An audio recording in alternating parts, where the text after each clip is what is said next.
वही खबरों में आगे बढ़ेंगे, रुक करेंगे दिल्ली का। दिल्ली विधानसभा सीएजी रिपोर्ट को लेकर सियासी घमासान तेज हो गया है। विधानसभा में लगातार घमासान देखने को मिल रहा है और सीएजी रिपोर्ट को लेकर तो घमासान और भी ज्यादा बढ़ता हुआ दिखाई दे रहा है। मुख्यमंत्री रेखा गुप्ता ने मंगलवार को सदन में पिछली आम आदमी पार्टी सरकार पर गंभीर आरोप लगाए। उन्होंने बोला कि वित्तीय गड़बड़ियों में आम आदमी पार्टी सबसे आगे थी।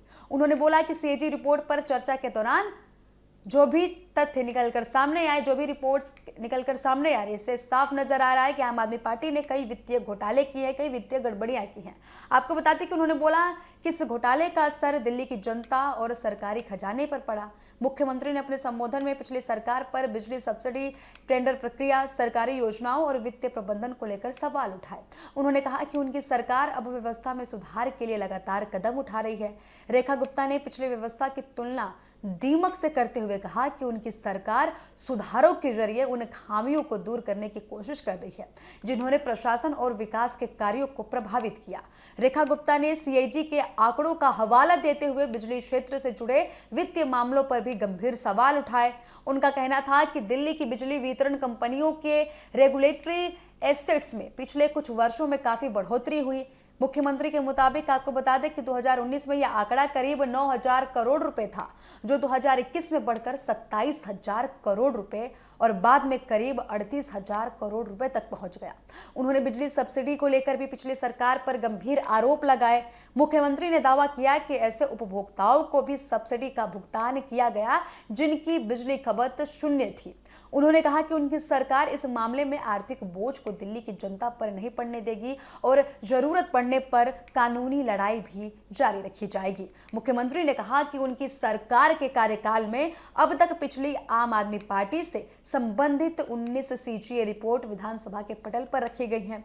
उनके अनुसार इन रिपोर्ट्स में केंद्र से मिलने वाली कुछ ग्रांट के लैप्स होने, वही आपको बता दें कि बजट आवंटन के बिना योजनाओं की घोषणा, टेंडर प्रक्रिया में गड़बड़ी और जीएसटी रिफंड से जुड़े मामलों का उल्लेख किया गया। रेखा गुप्ता ने यह भी आरोप लगाया है कि पिछले सरकार ने कई योजनाओं की घोषणा तो की, लेकिन उनके लिए पर्याप्त वित्तीय प्रावधान नहीं किया गया।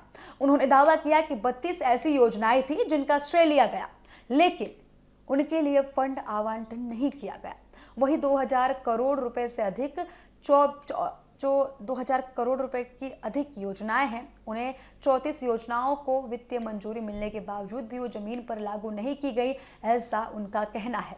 मुख्यमंत्री ने जीएसटी रिफंड के आंकड़ों की तुलना करते हुए वर्ष 2024-25 में पिछली सरकार के दौरान जीएसटी रिफंड करीब 695 करोड़ रुपए लाने की बात कही थी। उन्होंने बोला कि उनके मुताबिक उनकी सरकार ने 2025-26 में इसे बढ़ाकर 1,313 करोड़ रुपए किया है। आपको बताते कि मौजूदा वित्तीय वर्ष में अब तक करीब 550 करोड़ रुपए का रिफंड दिए जाने की बात कही गई है। उन्होंने आरोप लगाया है कि पिछले सरकार के दौरान बुनियादी ढांचे और विकास कार्यों के बजाय जो विज्ञापन किए जा रहे थे उस पर रकम ज्यादा खर्च की जा रही थी। मुख्यमंत्री ने कहा कि उनकी सरकार का फोकस अब प्रशासनिक व्यवस्था को मजबूत करने और सरकारी धन के बेहतर इस्तेमाल पर है। रेखा गुप्ता ने प्रशासनिक स्तर पर अपनी सरकार की कार्रवाई का भी जिक्र किया है। उन्होंने कहा कि लापरवाही या फिर गलत आचरण के मामले में अधिकारियों के खिलाफ लगातार कार्रवाई की जाएगी। उन्होंने बोला कि कई अधिकारियों को निलंबित किया गया और सैकड़ों अधिकारियों के तबादले किए गए। इनमें लंबे समय से एक ही पद पर तैनात कुछ डॉक्टर्स भी शामिल बताए गए। उन्होंने टेंडर प्रक्रिया में होने वाले वित्तीय नुकसान का मुद्दा भी उठाया है। मुख्यमंत्री के मुताबिक टेंडर में मौजूद ऑर्बिट्रेशन क्लॉज के कारण होने वाले संभावित नुकसान को रोकने के लिए उनकी सरकार ने इस प्रावधान को समाप्त कर दिया। उन्होंने आगे ये भी कहा कि प्रशासनिक कामकाज में पारदर्शिता और तेजी लाने के लिए दिल्ली कैबिनेट को जल्द ही ई कैबिनेट के रूप में संचालित करने की दिशा में काम किया जा रहा है और इसके प्रस्ताव भी पेश किए जा चुके हैं। आपको बता दें कि सीएजी रिपोर्ट पर हुई चर्चा ने दिल्ली की राजनीति में एक बार फिर आम आदमी पार्टी और बीजेपी के बीच आरोप प्रत्यारोप को तेज कर दिया है। मुख्यमंत्री रेखा गुप्ता ये कह रही हैं कि पिछली सरकार में काफी वित्तीय गड़बड़ियां हुई थी जो काफी ज्यादा सवाल खड़े करती है। वहीं इन आरोपों की राजनीतिक व्याख्या काफी ज्यादा देखी जा रही है। आने वाले दिनों में सीएजी रिपोर्ट और उठाए गए और जो कदम इस रिपोर्ट के जरिए उठाए गए हैं, जो बातें इस रिपोर्ट के जरिए दिए गए हैं, उस पर सबकी नजरें टिकी होने वाली हैं। तो सीएम रेखा गुप्ता ने विधानसभा में क्या कुछ कहा, सुनिए। है इन लोगों की क्या जवाबदेही है जनता के प्रति। ये लोग सोचते हैं कि ये सीएजी रिपोर्ट दबा के रखो, किसी के सामने कुछ नहीं आएगा। मैं तो ये सोचती हूँ कितने बेशर्म लोग हैं ये। और मैं ये बताना चाहूंगी, ये सारी की सारी डीमक इन्हीं के समय की लगी हुई है। हमारी सरकार तो आने के बाद पेस्टिसाइड छिड़क रही है और वहीं से कीड़े निकल के आ रहे हैं, वहीं से सारे कीड़े निकल के आ रहे हैं जो पेस्टिसाइड हमने छिड़का। दीमक तो इन्हीं के समय की लगी हुई है। इन्होंने 10 साल में पूरे सिस्टम को रौंद डाला और पूरी तरीके से लोगों को लूटा खसोटा, दिल्ली को बुरा हाल कर दिया। योजना आ गई, अब हम ये करने वाले हैं, अब ये कर देंगे। होता नहीं था। वो एक कहते थे ना, काम करो ना करो, काम की फिक्र करो, और फिक्र ना करो, फिक्र का जिक्र करो।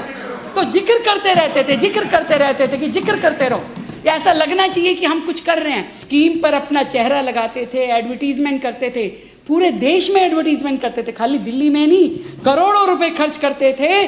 और उसके बाद में रिजल्ट नील बटा शून्य, कुछ भी नहीं। वो आगे बढ़ता ही नहीं था, काम होता ही नहीं था। जब हमें मौका मिला, हमारी सरकार बनी, तो तुरंत प्रभाव में जितनी भी पेंडिंग सीएजी थी वो हम लेके आए और अपने इस 1.5 साल के कार्यकाल में 19 सीएजी रिपोर्ट्स को हमारी सरकार ने प्रस्तुत किया है, जिस पे लगातार कार्रवाई की जा रही है।